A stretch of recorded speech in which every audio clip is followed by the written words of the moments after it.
Welcome back to my series, A Rabbi Encounters the Universe. This is talk number 6, A Rabbi Encounters God, Proofs of God. And today we're going to look at the 3 classical proofs of God brought by philosophers. The first one of these 3 proofs is what we call an a priori proof.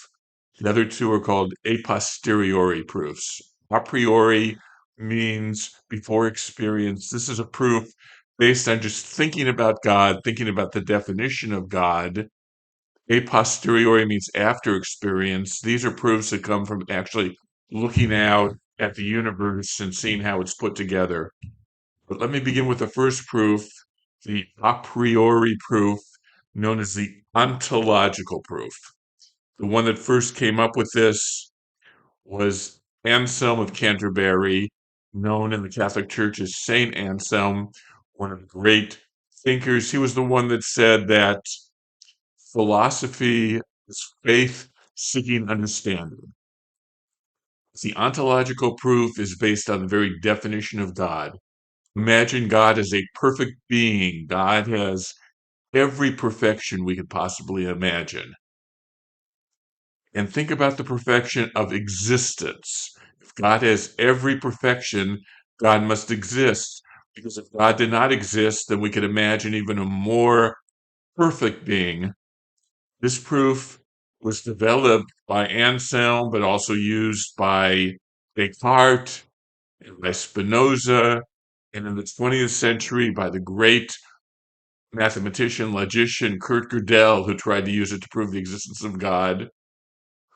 There have been various attacks on this proof. One of the most famous was Anselm's own day by a monk named Danilo, who said, imagine a perfect island. This island would have every perfection, perfect beaches and everything else. This island must exist since it has the perfection of existence. Of course, Anselm answered back that we could only use this proof for God because God is the only thing we could imagine that could have every perfection. I think that the biggest criticism of this particular proof of God comes from the great philosopher Immanuel Kant, said that existence is not a predicate. A predicate is like an adjective that we use to describe something. Goodness is a predicate. God is good is a predicate. Wisdom is a predicate. God is wise is a predicate. Existence is not a predicate. God exists is not a predicate, so we cannot use existence as something to describe the perfection of God. That is the well-known, still argued about ontological proof for the existence of God.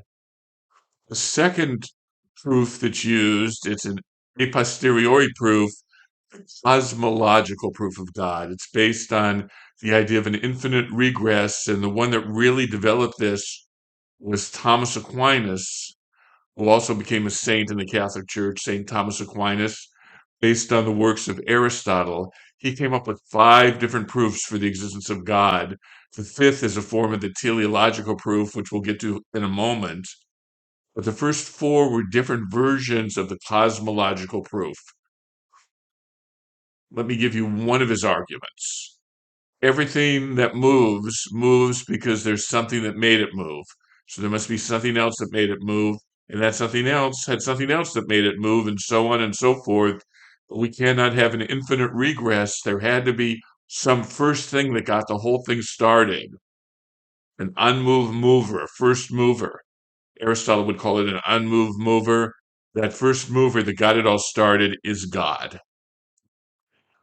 Another proof, everything exists either by contingency or by necessity. It's contingent or it's necessary. Everything we see in the universe is pretty much contingent. It could exist, it could not exist. I could exist. If the world had gone a little bit differently, I could not exist. So I exist, it's contingent, based on contingent things, which are based on contingent things. But if you go back far enough, there has to be something that got it all started that exists not by contingency, but by necessity. And that necessity is God. Part of the problem with this proof is maybe there is a first mover. Maybe there is something that got the entire process going. But how do we know that that first mover is God? There was a group, it was a Christian heresy known as the Gnostics, Gnostics with a G. And the Gnostics believed that the world was created by some kind of lesser or inferior being, and that's why there's so much evil and injustice in the world. That the world was not created by God. We all know that there was a play that became a very popular movie called Children of a Lesser God. But maybe this universe was created by a lesser God. Plato said the universe was created by what he called a demiurge, some sort of lesser God. So how do we know that God even got the whole process going? The third proof of God, I think this is the strongest proof, and I've used it in my own sermons, but there's problems with it also. It's known as the teleological proof. Teleological comes from the word telos in Greek, which means purpose. That things seem to be built for a purpose. I look at the universe, it seems to have a purpose. It seems to have a design. The one who really developed this idea was a Christian naturalist by the name of William Paley. And Paley said, imagine you're walking through the wilderness and you find a watch. And the watch seems to work perfectly now. When Paley lived in the 18th century, it wasn't a wristwatch, it's probably a pocket watch. But it seems to be designed in a way that it tells time. And you look at the design and you see that the watch seems to work. By analogy, you look at the universe and it seems to be designed in a way that it has a maker. Just as a watch has a watchmaker, the universe has a universe maker. There seems to be design. Of course, the most obvious problem with that argument is an argument by analogy.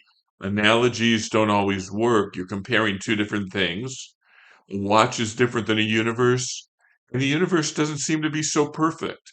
A lot of things seem to go wrong in the universe. I often talk about, I'm at an age where a lot of my friends have had knee replacement surgery, and I say, if God designed the universe, could God have made a better knee?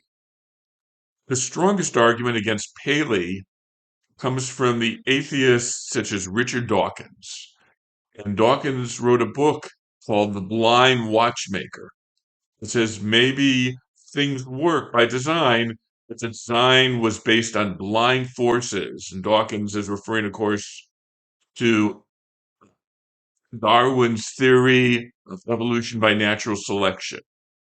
And according to that theory, there is design, but the design is a blind force. There's mutations, certain things work, certain things don't work. The things that work will survive, the things that don't work don't survive. There's no mind, there's no designer, there's no intelligence behind it. It just is a very, very natural kind of process, and that's what causes design in the world. I don't agree personally with Dawkins, and I'll talk more about this in a future lecture. I think there is some sort of mind or intelligence behind the design in the world, but that is a very strong argument against the teleological proof. So we've seen the three classical proofs for the existence of God: the ontological proof, the cosmological proof, the teleological proof. And we've seen problems with all three of them. There are going to be other arguments for the existence of God that we will get to, but ultimately I have to ask the question, can we prove the existence of God like we would prove things in mathematics? I'm not sure that we can prove the existence of God. I think ultimately there has to be some kind of faith involved in belief in God, but it has to be faith based on some realities of how the universe works, the realities of science, and we will get there in a future lecture. Meanwhile, I look forward to seeing you again.